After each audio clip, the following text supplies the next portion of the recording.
नमस्कार साथियों, मैं सीमा गुप्ता आज आप सभी के बीच हर वीकेंड की बात है। इस वीकेंड भी एक अत्यंत ही महत्वपूर्ण निबंध से संबंधित टॉपिक को लाई हूँ।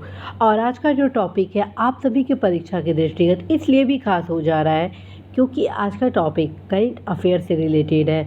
क्योंकि आप अवगत हैं कि अभी हाल में उत्तर प्रदेश सरकार द्वारा जनसंख्या नीति के संबंध में अनेक प्रकार के कार्य किए गए। तत्क्रम में आप सभी के एग्ज़ाम के दृष्टिगत जनसंख्या नीति से संबंधित निबंध का टॉपिक आप सभी के परीक्षा में पूछे जाने की संभावना है।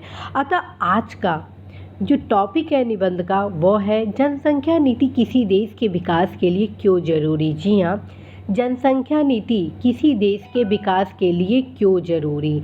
और आप सभी के लिए एक खास सूचना यह है कि अब आप सभी अपने निबंध को सेम डे अर्थात आज रात्रि 10 बजे तक प्रत्येक दशा में व्हाट्सएप नंबर 7217812824 पर उपलब्ध कराएंगे। जिनका भी निबंध आज रात्रि 10 बजे के बाद व्हाट्सएप नंबर पर उपलब्ध होता है उनके निबंध को जांचा नहीं जाएगा। साथियों, आज तिथि है 17 जुलाई 2021 और आज ही के तिथि को आप सभी को रात्रि 10 बजे के पहले तक निबंध प्रत्येक दशा में उपलब्ध कराना होगा। उसके बाद यदि आप सभी निबंध उपलब्ध कराएंगे तो निबंध प्रत्येक दशा में जांच नहीं किया जाएगा क्योंकि यह टेस्ट सीरीज है और आप सभी को वैसे भी पर्याप्त समय दिया जा रहा है। तत्क्रम में आप सभी को इस पर्याप्त समय में ही अपने निबंध की तैयारी करनी होगी और लिखकर एक निबंध निश्चित समयांतर्गत अर्थात रात्रि 10 बजे के पहले तक व्हाट्सएप नंबर पर उपलब्ध कराएंगे। आप में से बहुत सारे हमारे युवा ये प्रश्न करते हैं कि अभी हमारे निबंध को जांचा नहीं गया है। यदि आपके निबंध को नहीं जांचा जाता है उसका मुख्य कारण यहाँ पर आप जान लें। पहला, या तो आपके निबंध समयांतर्गत उपलब्ध नहीं होगा या तो आपके निबंध स्कैन करके आप उपलब्ध नहीं कराए होंगे। तीसरा जो कारण है वो PDF फॉर्म में आपको उपलब्ध कराना है।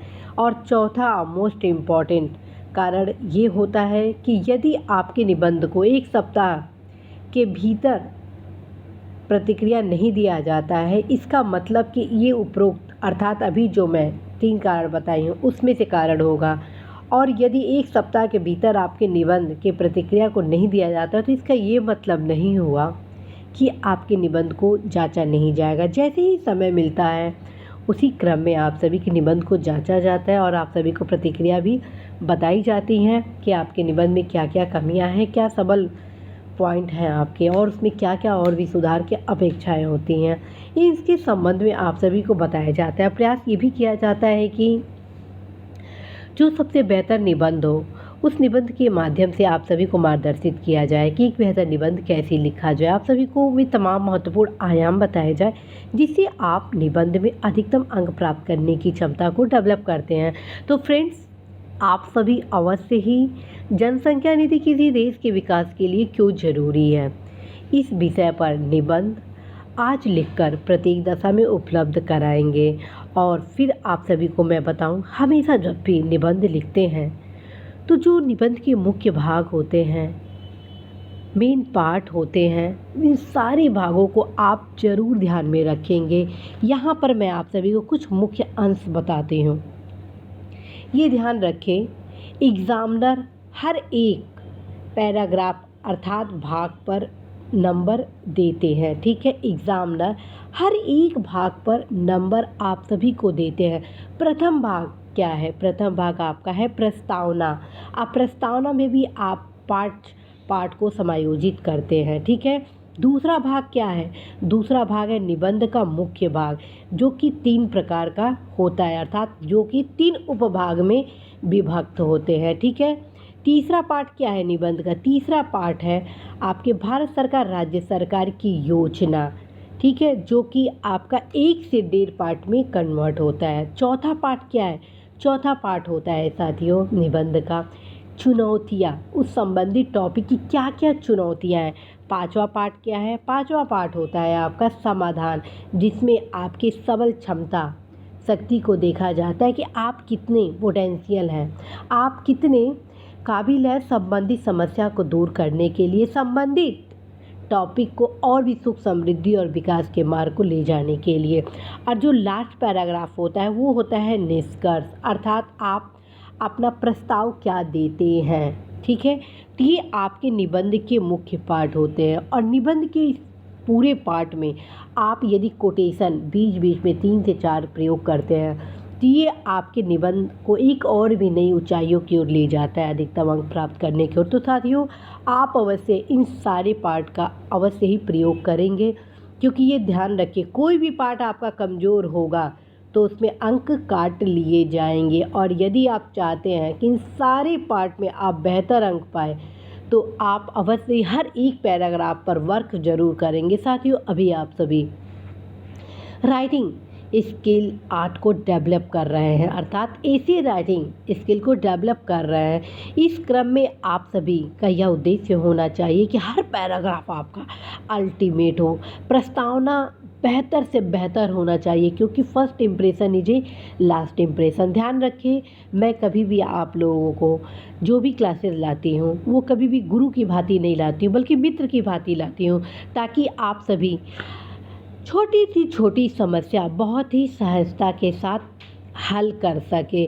आप देख सके कि आप में क्या क्या कमियां हैं जिस पर आप सभी को सुधार करना बेहद ही ज़रूरी है। तो साथियों, मुझे पूरा भरोसा है आप सभी की प्रतिभा पर कि आप अवश्य ही बेहतर निबंध लिखेंगे, चूँकि ये जो निबंध है हम सभी के लाइफ के लिए बहुत ही महत्वपूर्ण निबंध है, क्योंकि ये हमारे आवश्यकताओं से रिलेटेड है, ये हमारे देश के विकास से रिलेटेड है, ये हमारे सतत विकास से रिलेटेड है।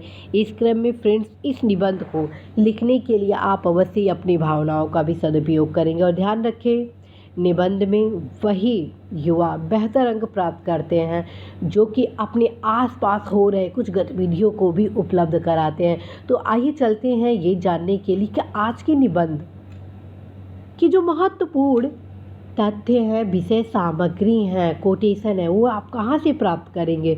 तो साथियों, सबसे पहले मैं बताऊं, प्रस्तावना को आप कहाँ से लिखेंगे। प्रस्तावना आप स्वयं बनाएंगे, और आप सभी के एग्ज़ाम के लिए मैं स्वयं 2 से 3 रोज के भीतर इस टॉपिक से रिलेटेड प्रस्तावना आप सभी को लिखकर उपलब्ध कराऊंगी, जिसका मेन मोटो होगा कि यदि आप बेहतर प्रस्तावना नहीं लिख पा रहे हैं तो उससे सहयोग प्राप्त कर अधिकतम अंक प्राप्त करने के आर्ट को आप डेवलप कर सके। ठीक है, अब आते हैं मुख्य भाग, क्योंकि मैं ऑलरेडी बता चुकी हूँ कि प्रस्तावना के जरिए आपके व्यक्तित्व का परीक्षण होता है। तो प्रस्तावना आप स्वयं लिखेंगे। ठीक, दूसरा, मुख्य भाग की खोज कहाँ करें। इसके लिए योजना पत्रिका को आप तलाशें। योजना पत्रिका से संबंधित टॉपिक जनसंख्या से आप कहाँ से खोजेंगे। आप गूगल पे जाइए, लिखिए जनसंख्या योजना पत्रिका। ठीक है, अपने आप जितने भी योजना में जनसंख्या नीति से रिलेटेड पत्रिकाएं होंगी आपकी स्क्रीन पर आ जाएंगी। फिर उसको आप क्या करिए, डाउनलोड करिए, और जो मुख्य अंश है उससे आप नोट्स बना लीजिए अपना। तीसरा जो विषय सामग्री है वो है अतिरिक्तांक, अर्थव्यवस्था का अतिरिक्तांक। उसमें जनगणना नीति से संबंधित कई फैक्ट दिए गए हैं। जनसंख्या नीति में मात्र आप नीतिगत ही विश्लेषण नहीं करेंगे, बल्कि जो राज्यों की जनसंख्या के क्रम है वो भी आप 1-2 फैक्ट के रूप में, विश्लेषण के रूप में क्षमतावान होकर उसमें बताएंगे। ठीक है, तो और अन्य जो विषय सामग्री कहाँ से लेंगे वो आप गूगल से सर्च करेंगे। और हाल में जो भी उत्तर प्रदेश सरकार द्वारा लाया गया उसमें महत्वपूर्ण जो अंश है उसको देखेंगे। कोटेशन कहाँ से प्राप्त करेंगे। कोटेशन आप गूगल पे सर्च करें और देखिए प्रतियोगी परीक्षाओं के दृष्टिगत कौन सा सबसे ज़्यादा महत्वपूर्ण है। मैं भी प्रयास करूँगी आप सभी को जनसंख्या नीति से रिलेटेड कुछ महत्वपूर्ण जो कोटेशन है वो इस सप्ताह आप सभी को बनाकर आप सभी के इसी प्लेटफॉर्म के माध्यम से आप सभी को उपलब्ध कराओ। अब आइए चुनौतियाँ और समाधान। चुनौतियाँ समाधान आप योजना पत्रिका से प्राप्त कर लेंगे, दूसरा गूगल से प्राप्त कर लेंगे। ठीक है, और निष्कर्ष तो आपका होता है, समाधान भी आपका होता है। इसके बावजूद समाधान के लिए आप गूगल पे देखिएगा, कई सारे अच्छे फैक्ट आपको मिलेंगे। और एक बार ज़रूर आधे घंटा बैठिएगा, मनन करिएगा, जनसंख्या नीति क्यों ज़रूरी है, इसके बिना कैसे देश की अर्थव्यवस्था का विकास संभव नहीं है, इसके बिना कैसे जो कल्याणकारी योजनाएं हम चला रहे हैं उसका सदुपयोग नहीं किया जाना संभव नहीं हो पा रहा है। ये सब कुछ आपको मनन करना है और जब आप मनन करते हैं, विचारों का एकीकरण करते हैं और जनसंख्या नीति किस प्रकार से हर एक घर को खुशहाल बनाएगा, ये सब कुछ आप जब सोचने लगते हैं तो एक बेहतर निबंध तो आप लिख कर ही रहेंगे। और मुझे आप लोग पर बहुत ही भरोसा है कि आप ग्रेजुअली शानदार निबंध लिखना आरंभ कर चुके हैं, क्योंकि आप सभी की कॉपियों को जांच कर मैं बहुत ही प्रसन्न हो रही हूँ कि आप लोग वाकई पहले निबंध में क्या स्थिति थी और आज के निबंध में आप सभी लगभग बहुत ही बेहतर प्रदर्शन कर रहे हैं। और जो थोड़ी बहुत कमियां हैं उसको आगामी 2-3 सप्ताह में पूरा भरोसा है कि वो भी कमियां आपकी दूर हो जाएंगी और आप सभी अवश्य ही अधिकतम अंक प्राप्त करके ही रहेंगे। तो साथियों, आप ध्यान रखें, समयांतर्गत ही निबंध आप उपलब्ध कराएंगे, अन्यथा आपके निबंध को जांचा नहीं जाएगा। तो साथियों, आप सभी अवश्य जनसंख्या नीति किसी देश के विकास के लिए क्यों जरूरी है, इस विषय पर अपने निबंध को लिखकर अवश्य व्हाट्सएप नंबर 7217812824 पर आज दिनांक 17 जुलाई 2021 को समय अर्थात रात्रि 10 बजे तक प्रत्येक दशा में उपलब्ध कराएंगे। इसी आशा विश्वास के साथ मैं सीमा गुप्ता विदा लेती हूँ कि निश्चित रूप से आप सभी अपने लक्ष्य में सफल होंगे, देश की खुशहाली में अपनी सहभागिता जरूर उपलब्ध कराएंगे, जरूर देंगे। Best of luck.